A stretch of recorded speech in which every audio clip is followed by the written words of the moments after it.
In 1945, American forces entered a facility in northern China that made Nazi death camps look conservative. They found journals, photographs, medical records, and they made a decision that still haunts historians to this day. They buried all of it. Not because it was too disturbing, because they wanted the data. This is the story of Unit 731, and I promise you that your history teacher left out the worst parts. Let's go back to 1932. Japan is in the middle of building one of the most aggressive empires in modern history. They've invaded Manchuria in northeastern China, they're expanding across Asia, and their military is looking for an edge. Any edge. Enter a man named Shiro Ishii. Ishii was a doctor. A brilliant one, actually. He graduated top of his class, he was charming, charismatic, the kind of guy who could walk into a room and convince you of almost anything. He was also, without question, one of the most dangerous human beings who ever lived. Ishii had a theory. He believed biological warfare, weaponized disease, was going to be the future of modern combat. And he believed the only way to truly understand how pathogens worked on the human body was to test them on humans. Not rats, not monkeys, humans. Now, most people hear that and think, okay, red flag. But Ishii was very persuasive. He apparently gave a presentation to Japanese military brass so compelling that they handed him a budget, a location, and essentially said, go nuts. Which he did, tragically, literally. He pitched it to the Japanese government in 1932. By 1936, Emperor Hirohito had personally signed off on the program, and they built it in the most remote, brutal, freezing corner of occupied China they could find, a place called Pingfang, just outside the city of Harbin, where winter temperatures dropped to -40, which, as you'll soon find out, was not a coincidence. Unit 731's headquarters was not a small operation. It covered 6 square kilometers. That's roughly the size of 1,100 football fields.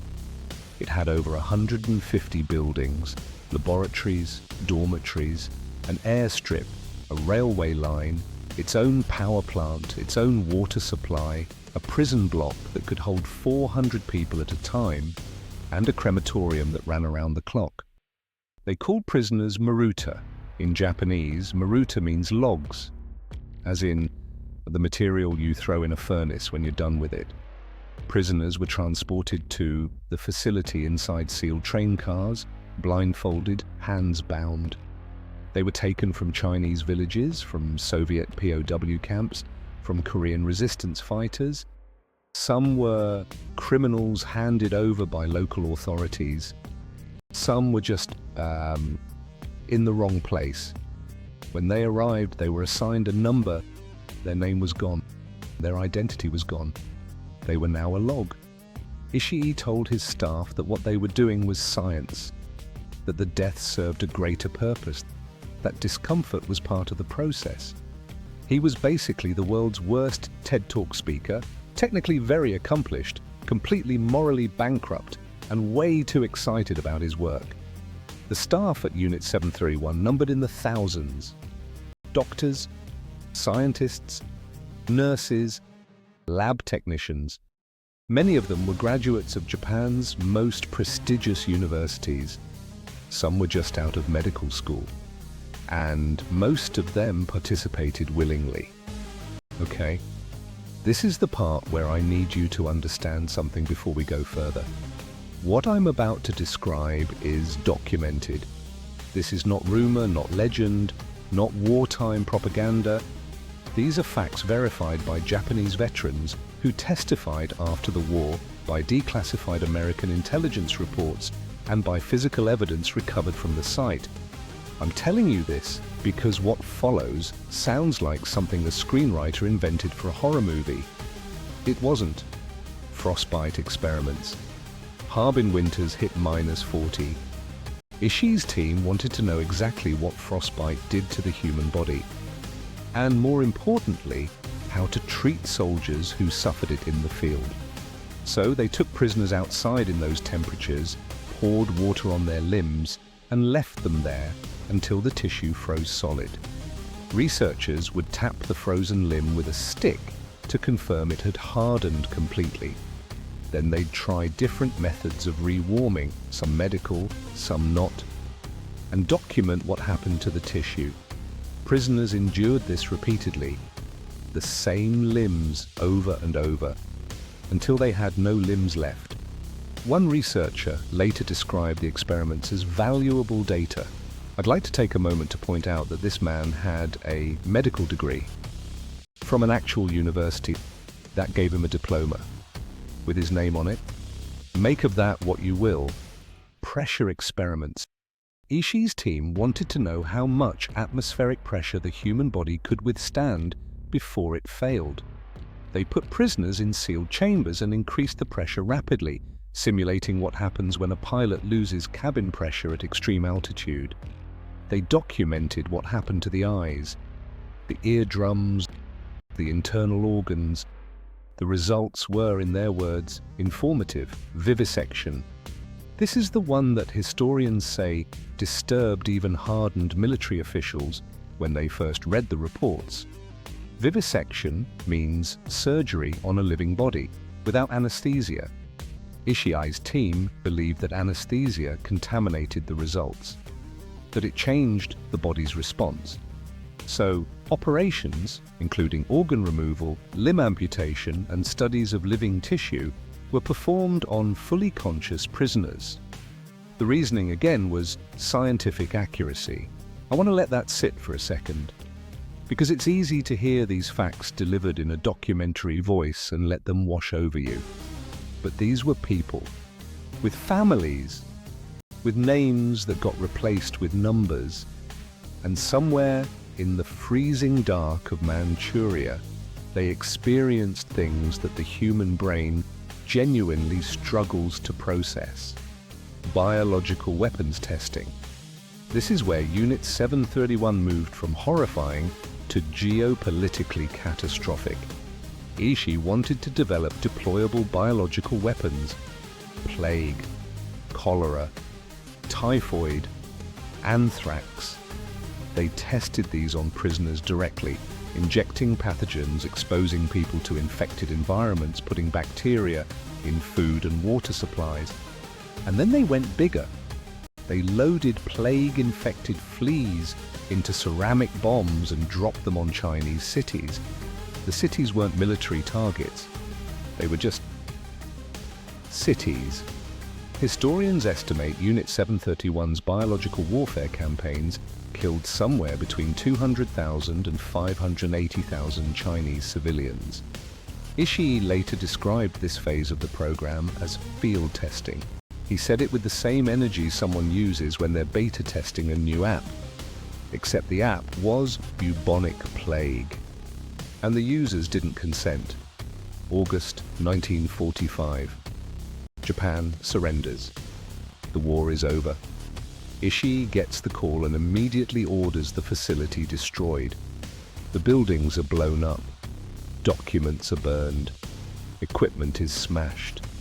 The remaining prisoners, anyone who could testify, are killed. Staff are told to scatter, to never speak of what happened, to take the secret to their graves.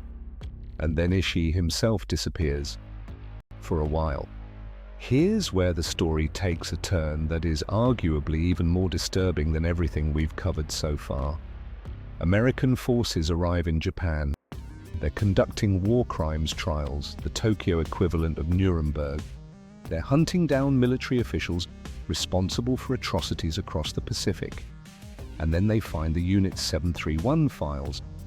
Now, a normal person reads those files and thinks, war crimes trial, immediate prosecution, throw the book at them. The United States government read those files and thought something slightly different. They thought, this is 20 years of human biological data that we don't have, and the Soviets are right there. It was 1945. The Cold War was starting. The US and Soviet Union were already in a silent arms race, including biological weapons. And the Americans made a calculation. They approached Ishii and his senior staff directly. The deal was simple: hand over all your research data, everything, every file, every result, and we will grant you full immunity from prosecution. Ishii agreed. The data was transferred. Ishii walked free. His staff walked free. The men who ran the most extensive human experimentation program in modern history were never charged with a single crime. The United States classified everything. And for decades, the official position of the Japanese government was that Unit 731 never existed. The cover-up was so complete that Japanese school textbooks didn't mention Unit 731 at all until the 1990s. Which means there are people alive right now in Japan who grew up learning about World War II without a single sentence about this. Meanwhile, in China, there are mass graves. So, history is complicated. Ishii spent the rest of his life in Tokyo. He opened a small medical clinic. He died in 1959 of throat cancer. He was never arrested, never tried, never publicly acknowledged what he'd done. Many of his subordinates went on to prominent careers. Some became directors of Japan's largest pharmaceutical companies. Some became university professors. Some received Japan's highest civilian honors. One became the head of the Japanese Medical Association. The facility at Pingfang was partially excavated in the 1980s when Chinese construction workers stumbled onto human remains. Thousands of bone fragments, evidence of the prisoners no one was supposed to remember. China built a museum on the site. It opened in 1985. Today it receives about 600,000 visitors a year. Meanwhile, the US government didn't formally acknowledge the immunity deal until 1999, when a historian named Sheldon Harris published research that made the classified arrangement impossible to deny. So, to summarize the timeline, atrocities committed 1932 to 4, covered up 1945, partially admitted 1999, still not fully declassified. And we're supposed to act like the history books have the full picture. Sure, completely normal. The data collected at Unit 731, so some historians argue, formed the foundation of American biological weapons research during the Cold War. The exact extent of how it was used remains to this day classified. Here's what I keep coming back to when I research stories like this. Unit 731 didn't happen because the people running it were monsters who fell from the sky. It happened because an institution, a government, a military, a medical system decided that some lives were worth less than data. And then it built a bureaucracy around that decision, with paperwork, with promotions, with performance reviews. The scientists at Unit 731 weren't rogue lunatics working in secret. They were credentialed professionals. They published findings. They received funding. They had careers. The horror of Unit 731 isn't just what was done inside those buildings. It's how normal it looked from the outside. And if that doesn't keep you up at night more than any ghost story I could ever tell you, I don't know what to do with you. If you made it to the end of this one, genuinely, respect. This is not easy material, but it's real. And real is exactly what this channel is about. Every week, we go into the corners of history that got quietly swept under the rug. The events too disturbing, too complicated, or too inconvenient to make it into the textbook. Next video, 900 Americans followed a preacher into the jungles of South America. Very few came back. And the recordings from that night still exist. If you want to be there for that one, subscribe. It takes 2 seconds, and it genuinely helps this channel reach people who want the real story. And if this video made you feel something, drop a comment. Tell me what part hit hardest. I read every single one. I'll see you in the dark.